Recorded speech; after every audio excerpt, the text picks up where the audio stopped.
La psychologie de l'homme moderne et pourquoi en fait nous vivons une récession un peu dans nos relations. Il est de plus en plus difficile aujourd'hui de trouver une relation engagée, une relation qui a un but. Il y a des changements culturels, psychologiques, technologiques qui font que on pense progresser, mais c'est pas dit que l'humanité progresse dans tous les domaines et notamment dans les relations. Brièvement, après je vais développer. Regardez. Changement culturel, les femmes veulent de moins en moins d'enfants à cause du travail, c'est pas votre faute, à cause soi-disant du changement climatique, à cause des technologies, on a de plus en plus de choix sur les applis de rencontres, donc on ne sait pas qui choisir, donc on ne choisit pas. Dans notre village, il y avait 2 personnes, on était déjà bien content d'en avoir un. Voilà. Faut vous mettre aussi du côté des hommes, beaucoup d'hommes ressentent une grosse désillusion, ils ont été exposés à des narratifs de drague avec les comédies romantiques hollywoodiennes, les timides qui séduisent, les machins, les romantiques, et ça marche pas dans la vraie vie. Après, ils ont eu une certaine fausse forme d'éveil, les red pill, on veut plus se marier, les femmes elles profitent trop, voilà. En fait, les hommes se sont retrouvés piégés entre une énorme peur de l'échec et du rejet qui est constant dans notre société, avec une culpabilisation, ouais, c'est tous des porcs, etc. Et en même temps, des attentes élevées, quand même. C'est-à-dire que moins ils ont de femmes dans leur vie, plus ils ont des attentes élevées pour justifier le fait qu'ils n'ont pas de femmes dans leur vie. Les femmes, de leur côté, elles sont frustrées par le fait que finalement, il y ait beaucoup d'hommes pour tirer un coup.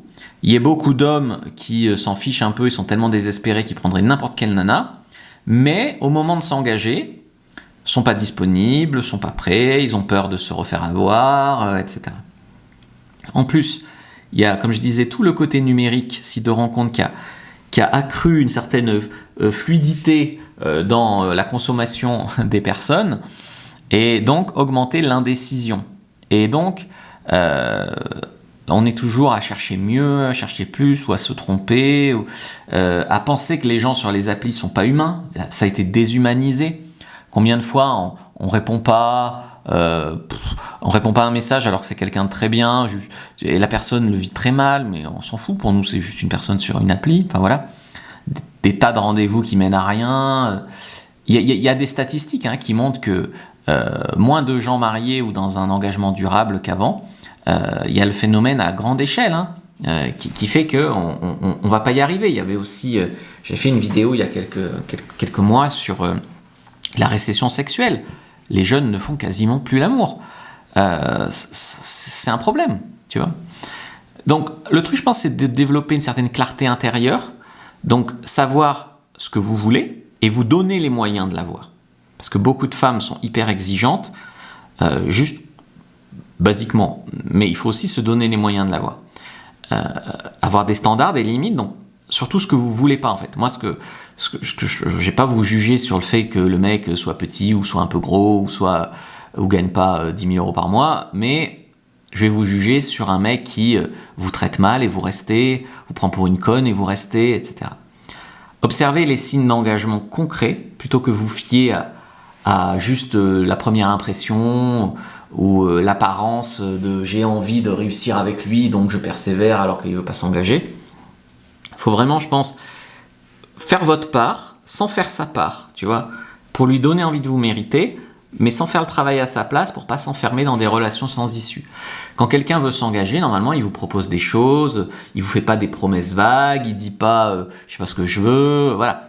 Cultivez vraiment votre propre valeur, votre indépendance, travaillez sur votre vie, ça c'est très important, faites du développement personnel, ne laissez pas le manque d'engagement d'un gars devenir un jugement sur vous-même. Des mecs qui voudront s'engager, il y en aura, c'est juste que plus vous investissez sur un mec qui s'en fout de vous, plus vous souffrez, plus vous ramassez, et plus vous vous accrochez, plus vous pensez reporter le moment où vous allez souffrir, plus vous souffrez fort.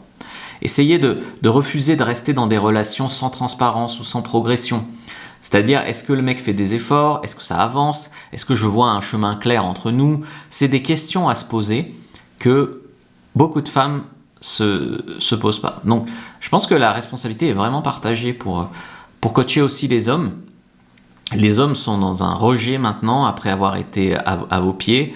Dans les deux cas, les femmes n'en ont jamais rien fait. Donc ça c'est compliqué. Et puis les hommes, bien sûr, il y a toujours des profiteurs. Et toujours, voilà, ça c'est clair. Il y a un gros... Moi, ce que je remarque en coachant les hommes, c'est un énorme découragement. Vraiment. C'est-à-dire faire des tas d'efforts pour une nana qui en fait pas et qui en plus se laisse aller et qui en plus est chiante. Voilà, c'est vraiment le ressenti des hommes. Je vous le dis pas pour vous faire du mal, hein, mais voilà. Vous pouvez aller voir un peu mes vidéos pour hommes si vous voulez. Hein, c'est en gros ce que vous allez comprendre, quoi, sur les relations vraiment modernes. Prenez votre fiche de séduction, likez, commentez, partagez.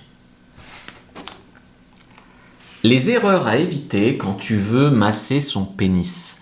La première erreur, je pense, c'est de ne pas avoir un cadre d'hygiène correct. C'est-à-dire des femmes qui ont des ongles qui nous font très peur, les mains sales, l'environnement crasseux. Voilà, donc déjà, pour lui faire un massage du pénis, il faut qu'il y ait un environnement qui donne envie de se détendre et qui permette de se détendre. Tu peux créer une ambiance, petite bougie, petit lit avec serviette ou petite table de massage, enfin voilà. Ensuite, il y a des signaux que tu vas voir l'homme quand tu vas lui faire un massage du pénis. Des fois, il y a des femmes qui soit n'ont pas assez de pression et on sent pas grand-chose, soit serrent trop et ça fait mal, soit vont sur des zones qui sont pas forcément agréables pour tous les hommes, par exemple les testicules. Donc il faut en fait calibrer, c'est-à-dire t'adapter.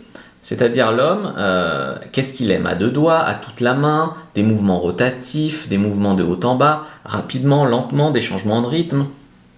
Voilà, il faut voir ce qu'il aime. Regarder, des fois l'homme va pas te le dire parce qu'il est déjà bien content que tu le masques, il va rien te dire. Tu regardes les signaux d'appréciation, les signaux d'inconfort, etc. Une grosse erreur aussi, ça serait de ne pas lubrifier, que ce soit avec du lubrifiant ou avec ta salive, ou voilà, il faut vraiment que ça glisse bien, entre guillemets. Le conseil numéro 4 que je te donnerai, c'est les femmes qui font ça de manière trop pressée ou mécanique.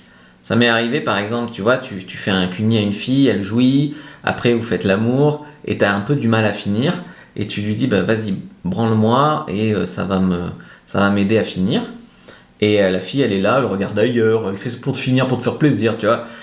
Quand tu montres pas d'enthousiasme, quand tu oublies la connexion, quand toi, tu as pris ton pied et que le gars, en fait, tu t'en fiches, par exemple, tout ce qui montre en fait que tu le fais d'une manière mécanique, ça c'est vraiment vraiment pas bon. Et puis comme je te disais, faire toujours pareil. C'est-à-dire toujours le même mouvement pendant 10 minutes. Non, il faut que tu fasses à une main, à deux mains, dans un sens, dans l'autre, etc., etc., etc. Je t'ai fait une fiche sur comment être une bonne amante, tu trouveras des bonnes techniques. Clique sur le lien dans la description de la vidéo, lien en commentaire épinglé, puis regarde une autre vidéo avant de partir.